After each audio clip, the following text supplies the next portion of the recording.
The girl returned home after a 2-year work trip. Her husband ran to her and hugged her tightly the moment he saw her. He then knelt to put on her slippers and held her hand. She gave a gift to her son. The husband was stunned because she never showed care for him or the child before. This made him suspect she wanted to leave him. He firmly said, "Nothing but death could ever part us." She laughed at this. She could not grasp why he thought that way. That night, they finally had some time alone. He wondered how long she would stay this time. She also knew that for 5 years he had been very cold toward her. She gently held his hand, but he suddenly panicked. Once she was fast asleep, he crept closer to her, wanting to kiss her, but pulled back in fear.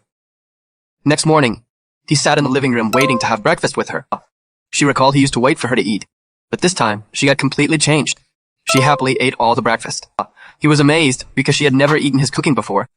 Actually, this all happened 5 years ago. His firm was going bankrupt due to a lack of funds. A man helped him on one condition. He had to marry her. The girl was forced to break up with her boyfriend, but she always believed her husband had framed him to get him jailed. Because of this, she hated him after they wed. Later, when he learned she was pregnant, he knelt down and begged her to keep the baby.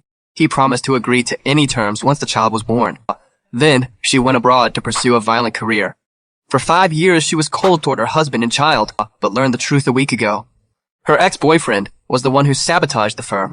Her husband was innocent. She then realized how wrong she had been to him all these years. That day, she returned home. Upon arriving, she saw a sea of roses at the door. She once liked roses, so he built a whole garden for her. She felt deep regret for her actions. Back home, she changed her ways.